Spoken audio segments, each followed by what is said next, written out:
Have you ever woken up in the middle of the night because your knees were aching, or struggled to twist open a simple jar? Your fingers stiff and uncooperative? I know that feeling, the slow, quiet fear that your body is slipping away from you. In America, nearly 1 in 4 adults lives with arthritis. But for those of us over 60, it's not just a statistic. It's every step that hurts, every restless night, every little thing that used to be easy. My name is Sachiko.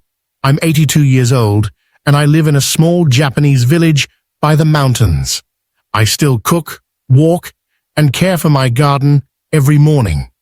Not because I am strong, but because, for decades, I've used 3 simple spices passed down from my mother that have helped keep my joints smooth and my body calm. Today, I want to share those spices with you. They are not magic, but they are gentle, they are natural, and they work. Before we begin, I'd love to know, where are you watching this from, and what time is it for you right now? Please let me know in the comments below. I truly look forward to reading them. And don't forget to subscribe so you won't miss what's coming next. Why joint pain increases after 60. There's something no one prepares you for when you grow old. How heavy your own body can feel. After age 60, joint pain becomes one of the most common and frustrating changes we face. Knees begin to ache when walking downhill. Hips feel tight just from standing up after sitting for a while. Fingers stiffen when the weather turns cold. But why does this happen? Science gives us a simple answer. Cartilage, the cushion between your bones, starts to wear away. It's like the tatami mats in my home. After years of being walked on, they lose their softness. They flatten. They stop absorbing the pressure. Our joints work the same way. But it's not just about age. What makes things worse is chronic inflammation. Think of inflammation as a low fire inside your body. Not enough to burn, but enough to slowly damage your tissues, especially the joints. Many older adults in America unknowingly eat foods that feed this fire. Too much sugar, processed meats, fried snacks. These foods don't just make you gain weight, they also irritate your joints from the inside out. In contrast, in my village in Japan, we rarely eat like that. Our meals are small, colorful, and made at home. And most importantly, we include ingredients that fight inflammation, not feed it.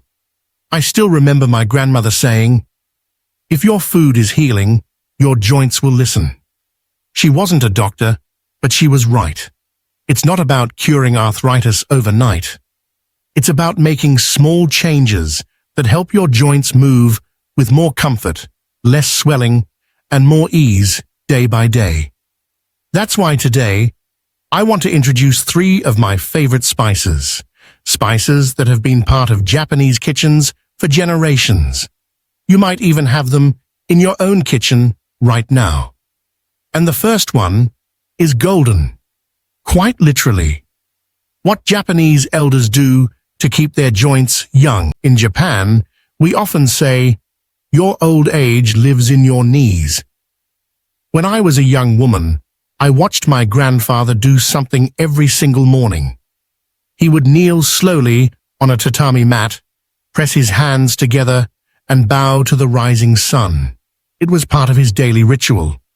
But now I understand, it was also his way of keeping his joints supple, strong, and connected to his breath.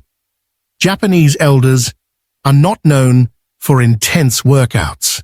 You won't find many of us lifting weights at the gym, but we move with intention.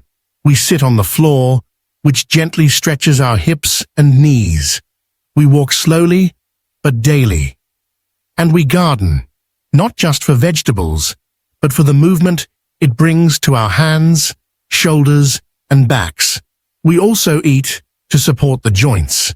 In traditional Japanese culture, Meals are small, balanced, and cooked with care. There's a word we use often, shushokwiku. It means food education, but it's more than knowledge. It's a way of living that sees every bite as an opportunity to nourish the body and protect it from pain. One of the biggest reasons we have fewer joint issues is that we consume anti-inflammatory ingredients every day, not just when pain flares up. These include fermented foods like miso, vegetables high in antioxidants, and of course, healing spices. I remember once, during the rainy season, my joints felt tight and heavy. My mother made me a warm drink with grated ginger and turmeric. "Let it go through your knees," she smiled. At the time, I thought it was just comforting. But now I know those spices were doing more than warming me. They were fighting inflammation from within. Even now, at 82, I still get down to the floor to stretch and sip that same golden drink. My body thanks me every morning. And so, before we talk about the first spice, I want to leave you with this thought. Movement doesn't have to be intense, but it must be consistent. And food doesn't have to be perfect, but it must be chosen with care. With that spirit, let's begin with the first of the 3 spices that changed my life. And it all starts with a bright yellow root that grows in the warm soil of southern Japan. Spice number 1, turmeric. The first spice I want to share with you is turmeric, or as we call it in Japan, ukon. This golden root has been used in traditional Okinawan cooking and herbal medicine for centuries. In fact, Okinawa, an island in southern Japan, is known for having one of the highest numbers of people living past 100 years old, and turmeric tea is part of daily life there. So, what makes turmeric so powerful for joint health? Inside turmeric is a compound called curcumin. Scientists have found that curcumin helps reduce inflammation, the very kind that causes joint pain, stiffness, and swelling. Think of it as a gentle broom that sweeps away the heat and irritation inside your joints. But here's the challenge. Your body doesn't absorb curcumin very well on its own. That's why, in our family, we always mix turmeric with a little black pepper and a small amount of fat, like sesame oil or warm miso broth. The pepper contains piperine, which boosts absorption by over 1,000%, and the healthy fat helps curcumin stay in your system longer, where it can do its work. My favorite way to take turmeric is simple. I boil a small piece of fresh turmeric with ginger, add a pinch of black pepper, and pour it into a cup of warm water or soy milk. I sip this in the evening, especially when the weather turns cold and my knees begin to feel tight. You might be wondering, does it really work? Let me tell you about my neighbor, Mrs. Tanaka.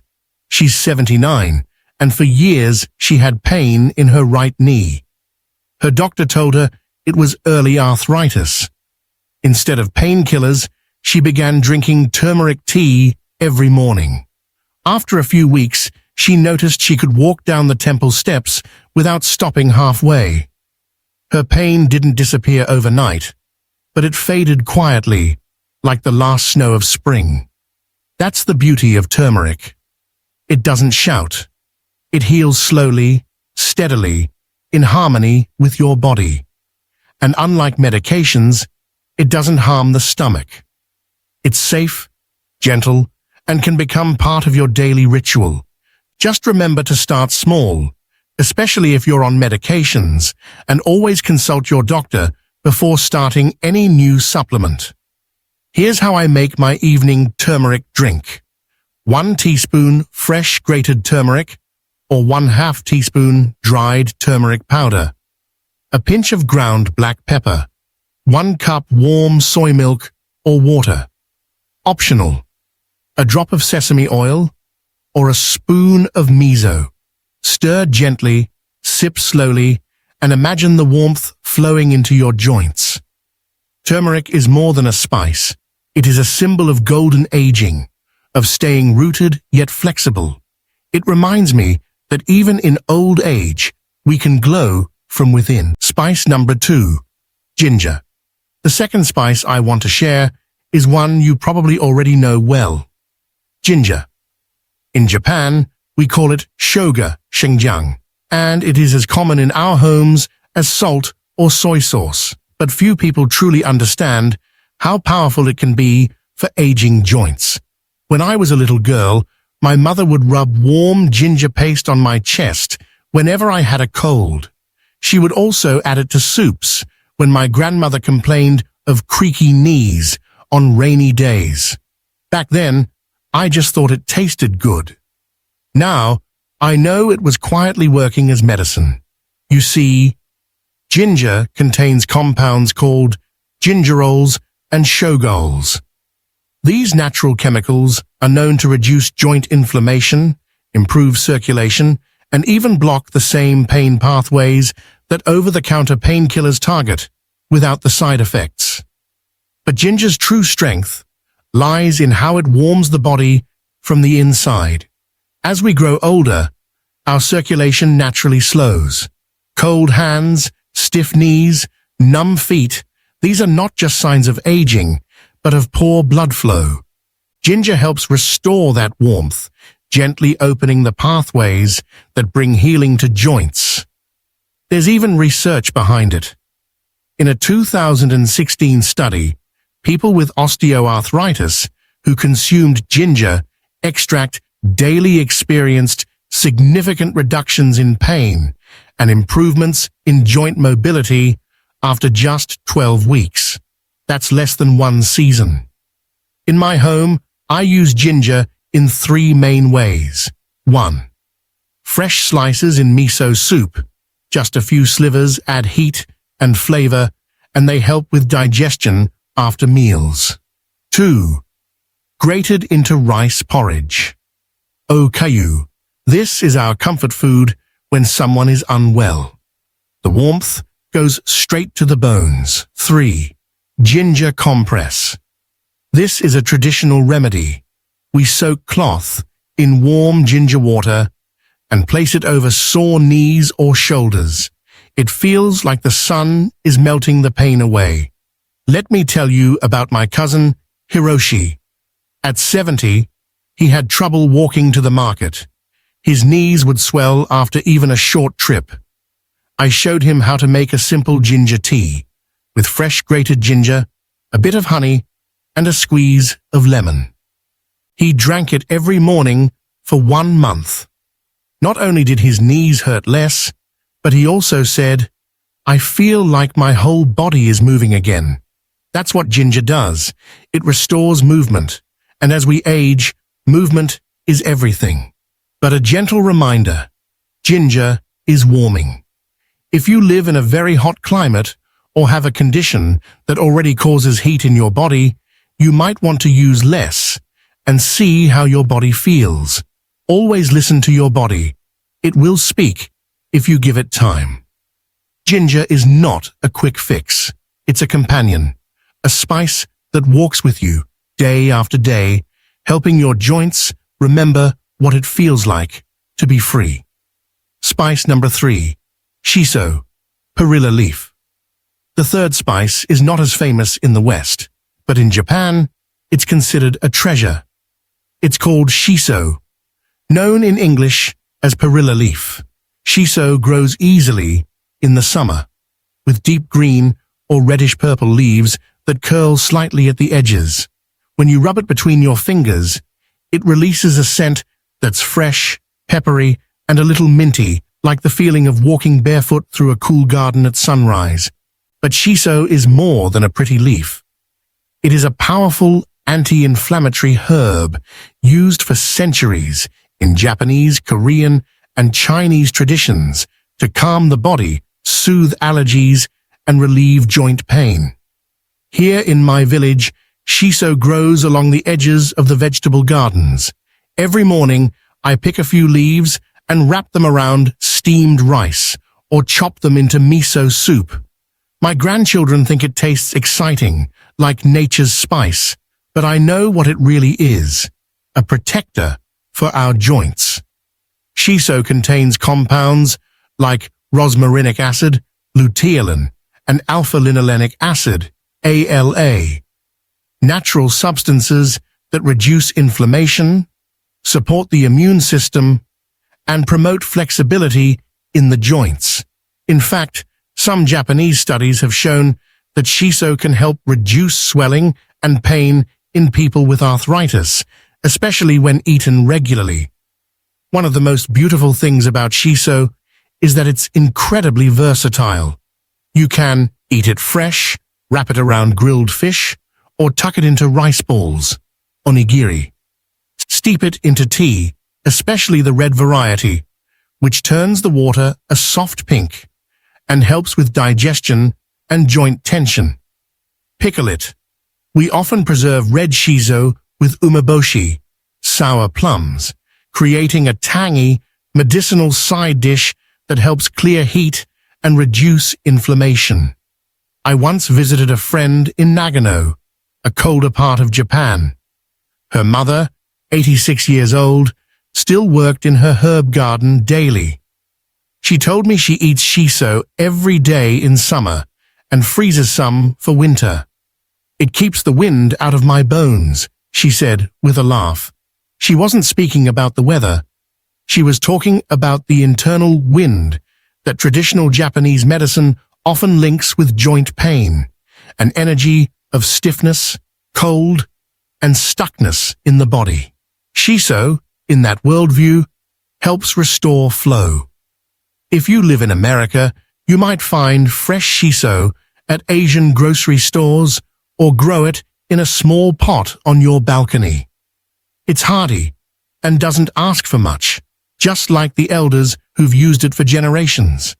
And if you can't find shiso, look for perilla oil, rich in ALA and omega-3 that reduces inflammation gently. A few drops on a salad or warm grains can make a difference over time. Shiso reminds me that healing doesn't always come in a bottle.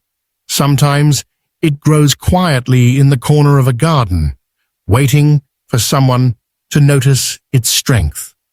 My personal story of joint healing a few years ago, I thought I was reaching the end of what my body could do.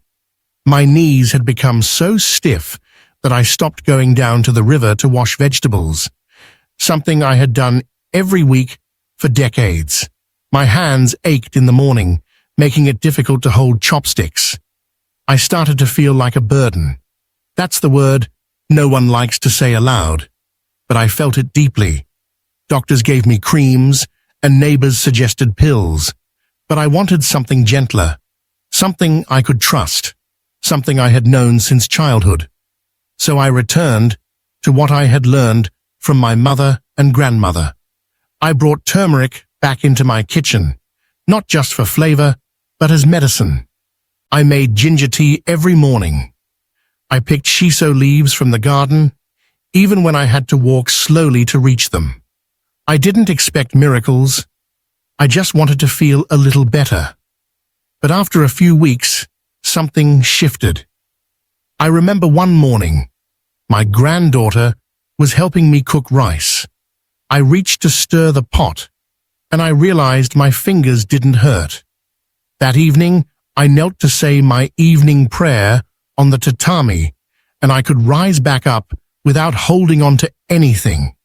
I nearly cried, not from pain, but from gratitude. The change didn't happen overnight. It came from consistency, from small acts of care, repeated each day. And it came from believing that my body still had the ability to heal if I gave it the right tools. Today, I still have aches sometimes, but they are gentle now, manageable, and they no longer control my day. That's why I'm sharing this with you. Not because I think spices are magic, but because I know how powerful natural, loving choices can be. If you feel like your joints are stealing your freedom, I understand. I've been there, and I want to tell you, it is not too late. Your body remembers how to feel good. You just have to remind it, gently, every day. Common mistakes Americans make. When using these spices for the years, many of my American friends have asked me, Sachiko, I tried turmeric or ginger or even perilla oil, but it didn't work. Am I doing something wrong? And the truth is, maybe yes.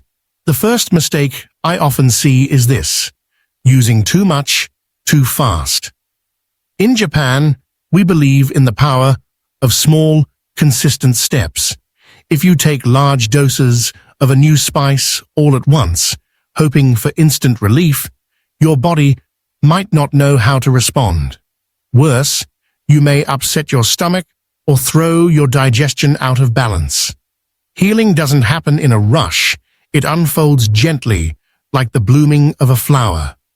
The second mistake: treating spices like medicine, only using them when symptoms show up. Turmeric, ginger, and shiso work best when they're part of daily life, not a quick fix. Think of them like watering a plant. You wouldn't wait until the leaves are brown to give it water. You feed it a little each day to keep it strong. Third, not combining them properly. For example, turmeric needs black pepper and a little fat to work well. Ginger works better when it's fresh and gently heated. Shiso too is more powerful when eaten with other anti-inflammatory foods. If you just sprinkle these spices onto fast food or sugary snacks, they won't be able to do their job. And finally, perhaps the most common mistake is forgetting to slow down. In Japan, meals are eaten slowly with gratitude. We chew thoroughly, sit calmly, and let the body absorb what it's given. If you rush, even the best spices may pass through without leaving their gifts behind. So my advice is this: don't just add spices to your meals. Add care, add patience, add the intention to heal.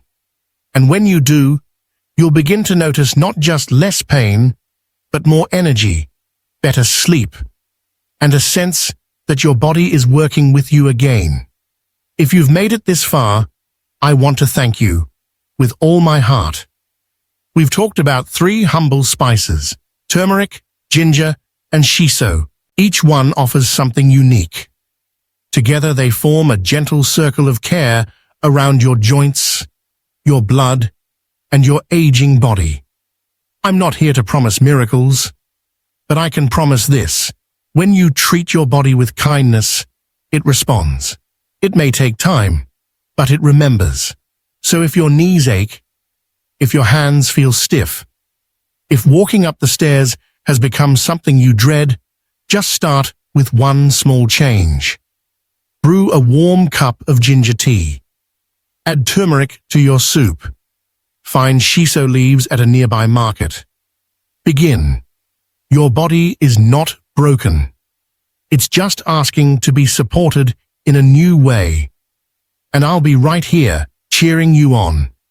Before we go, one gentle reminder: health information shared on YouTube is not meant to be medical advice or a one-size-fits-all solution. Always speak with your doctor or healthcare provider before starting new supplements or making major changes to your diet, especially if you have medical conditions or take medications. And if you feel your pain is getting worse or you might need urgent help, please call your doctor or emergency services immediately. You matter. Your health matters, and your healing is possible. Thank you for spending this time with me.